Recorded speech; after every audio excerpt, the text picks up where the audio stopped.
انا عضلات فيديو جديد. النهارده هجرب لكم اشهر سمك بورسعيدي. في انواع كتير في السمك مشهوره في بورسعيد، البوري لا يعني في انواع كتير، ولكن النهارده ده سمك يعني بصوا يا جماعه البورسعيديه بيعشقوه جدا جدا جدا، وده ذروه الموسم بتاعه. خمنوا ايه كده قبل ما اقول لكم يا جماعه. طب الاول ما تنساش تعمل لايك، اشترك في القناه مش مشترك، خمنوا كده شويه. مش عايز اقول لكم بسرعه، انا عايز اشوف كده قدرتكم على التخمين. الاول انا جايب السمك ده منين؟ من اسماك قاسم لو تفتكروا، ده اللي كنت جبت منه سمك البوري المبطرخ، مش فاكر السنه اللي فاتت ولا قبلها. ده يا جماعه سمك شبار مبطرخ بالواحده، بيسموه عندنا في بورسعيد بقى الجوابي، في ناس بتسميه الجوابي المبطرخ. بقى السمكه زي قريده قد كده بس فيها بطرخه بنت لذيذ. فبصوا يا جماعه انا جايب اهو، وجايب نوع تاني كمان هقول لكم عليه ايه. انا جايب كيلو. انا يا جماعه يعني يا جماعه بصوا، بتبقى السمكه زئرده بس ايه، هو سخن مش قوي بس مش تفرق معانا. ليه؟ لان الشبار يا جماعه اصلا دوت بيتشوى من غير ملح، واحنا بقى لما بيوصل البيت المفروض ان احنا اللي بنحطه في ميه وملح وبنسخنه، فبيبقى مولع نار. فكده كده مش تفرق هو جاي من مطعم سخن ولا مش سخن، مش هتفرق. كيلو بكام؟ كيلو يا لهوي يا جدعان، الكيلو ب 200 جنيه. 200 جنيه. ده بقى جبت كمان ايه، في بقى عندهم كانوا كاتبين برضك ان في شخرم سمين قوي، فجبت كان الكيلو ب 100 جبت نص. اما نشوف بقى سمين قوي ولا مش سمين قوي. والله يعني هو يعتبر معقول، بس حته سمين قوي ولا مش سمين قوي دي بقى احنا بناكل بقى اللي هتبان اكتر يا جماعه. بس الصراحه شكل السمك تحفه جدا. ده كده 200 وده 50. الشوي بقى مجانا لان هم عاملين طول رمضان الشوي مجاني، وفي كمان مخلل مجاني، مخلل لفت بقى ومش عارف ده كرومب ده ولا ايه اللي جوه ده، والله حاجات كده يعني، وخيار مخلل وحاجات حلو يعني، كيس حلو فيه شويه حاجات حلوه كده. تمام. الشخرم بارد بس مش هتفرق برضك يا جماعه. الشخرم برضك نفس طريقه الشبار، برضك يبقى مشوي من غير ملح. تمام. وبرضك احنا هنا اللي بنحطه في ميه وملح فبيبقى سخن جدا. يعني هو دلوقتي السمك ده هروح املحه الوقت هيبقى مولع نار نار نار، املح بقى السمك وارجع لكم تاني. بصوا بقى يا جماعه، خلاص انا ملحت الاتنين، الشبر والشخرم كله اتملح يا جدعان. بصوا بقى، بصوا الشكل بجد، بصوا يا جماعه المنظر بصوا المنظر عامل ازاي، حاجه يعني اوف، حاجه يعني تحفه. بس على فكره يا جماعه الحاجه الاساسيه في الفيديو اللي اصلا الفيديو عشانها هو الشبار مش الشخرم. يعني الشخرم ده كده انا جايبه كده كحاجه ايه، نوع تاني كده كمان اجربه في الفيديو. انما الحاجه الاساسيه اللي مشهور قوي قوي في بورسعيد واللي البورسعيديه بيعشقوه بيموتوا فيه اللي هو الجواب المبطرخ. وفي ناس برضك كتير بتحب الشخرم.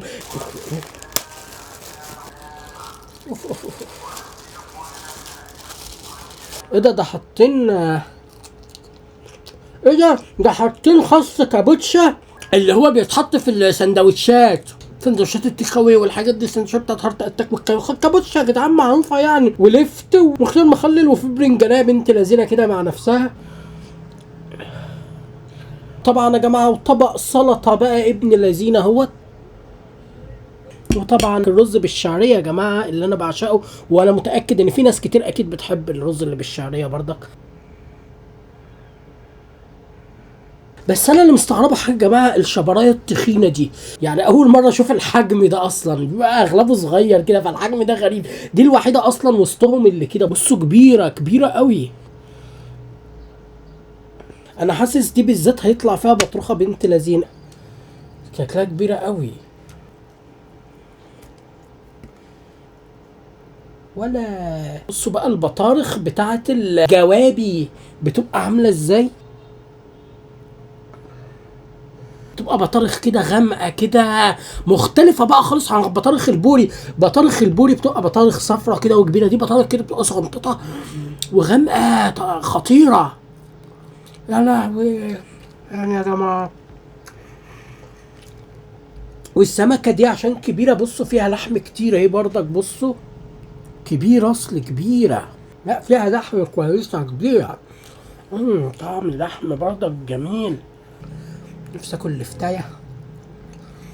دي برضك في واحده كبيره برضك اهي.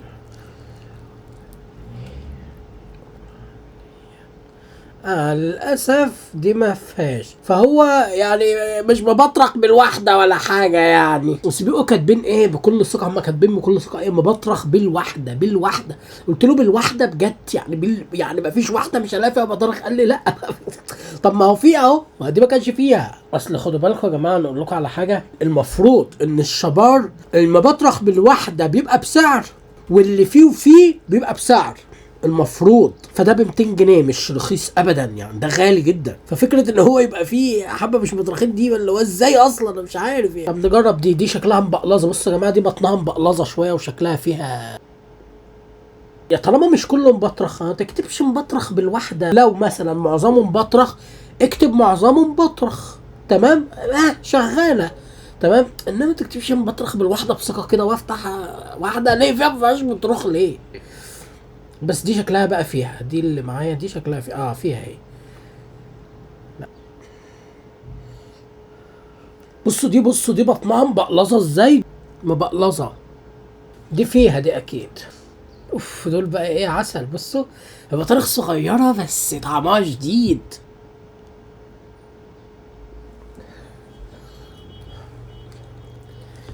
يا جماعه متاكد بالذات البورسعيديه اللي هيشوفوا الفيديو ده هتمزجوا قوي. الشبار المبطرخ ده يا جماعه يعني انا مهما اقول لكم عن جمدان الشبار المبطرخ. بصوا دي بقى بالذات انا حاسس ان فيها واحده كبيره شويه. بصوا دي بالذات تحس بصوا منفخه كده من بطنها. بصوا بطنها منفخه.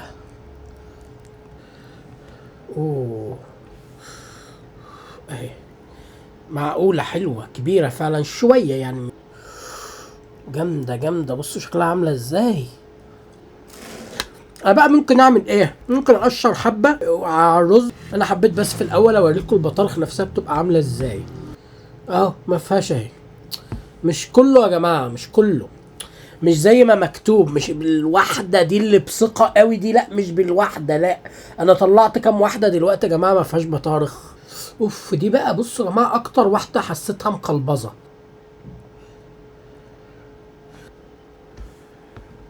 في برضك واحده كبيره اهي معرفش ممكن يكون فيها ولا لا. هي كان فيها بس مفتفته مش.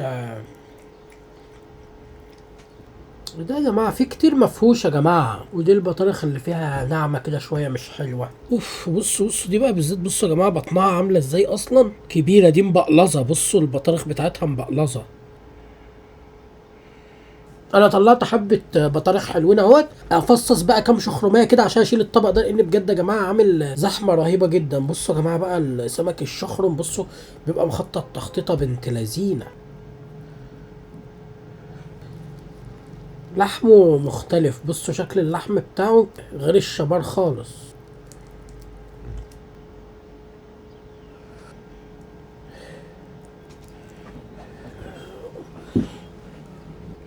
بصوا يا جماعه عملت طبق حلو ابن لذينه في بقى كل حاجه بقى. بصوا بطارخ اهي. بس على فكره فعلا مش كله مبطرخ للاسف.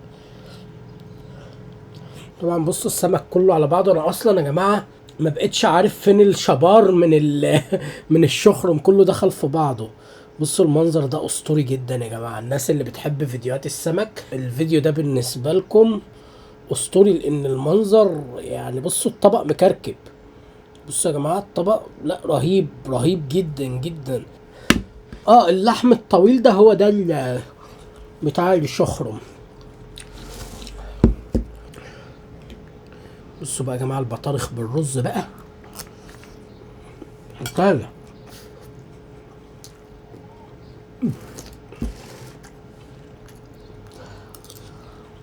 جامد.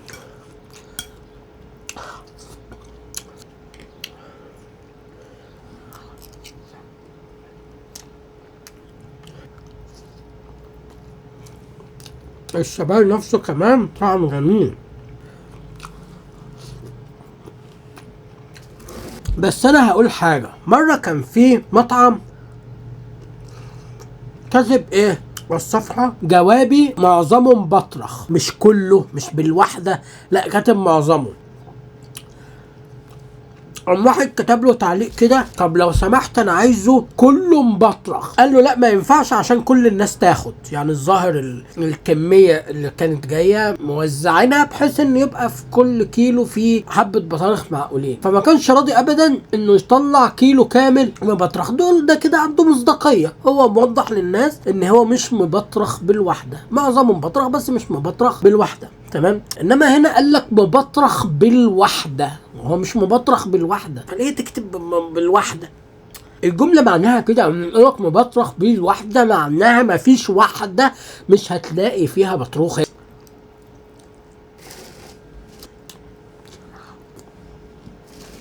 اهم حاجه يا جماعه المصداقيه. ايه ده البرنجانه دي والله، ورغم ان انا مش غاوي البرنجان بس البرنجان لما بيتملح بيبقى حلو قوي. عامل برضك يعني زي الخيار، انا ما بحبش الخيار وهو عادي، انما لما بيتملح بيبقى حلو شديد. الكابوتشا حلو قوي، الكابوتشا كابوتشا اسمها غريب يعني يا جماعه. بس البطارخ بجد بتاعت لا لا لا. وبعدين لما تاكل بقى بطارخ بالرز، يعني بص انا هوريكم معلقه بنت لذينه دلوقتي. بص لما تبقى المعلقه مليانه بطارخ كده رز ايه يا جماعه ده؟ ايه ده يا جماعه؟ ولفت بقى.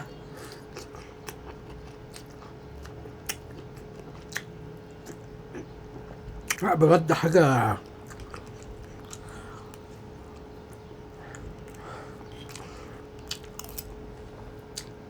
صعبة قوي. البرنجان المملح ده جامد.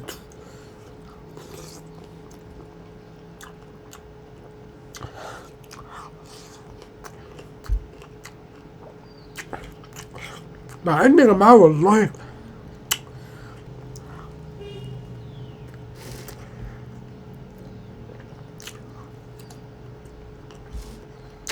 لا بس بجد الشخرم لحمه جميل حلو، والشبار برضو طعمه جميل. ده بيبقى شبار اخضر، انما الشبار الابيض ده اللي ما بحبوش خالص، طعم اللحم بتاعه كده بيبقى مش لذيذ كده، ما بحبوش.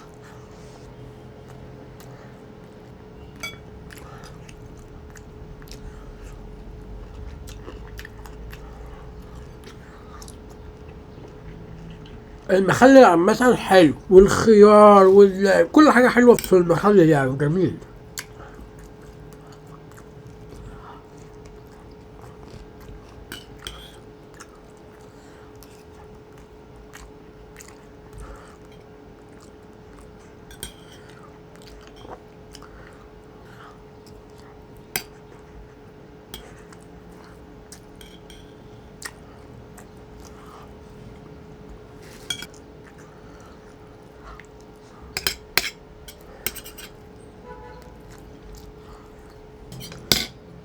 لا بجد حاجة سيمة بس يعني هي تجربة جميلة بس ما فيش مصداقية، مش مبطرخ بالواحدة. لا طبعا التوصيل كان 20 جنيه والاكل وصل في الميعاد مظبوط. بس كده اتمنى الفيديو يكون عجبكم، استنوا فيديو جديد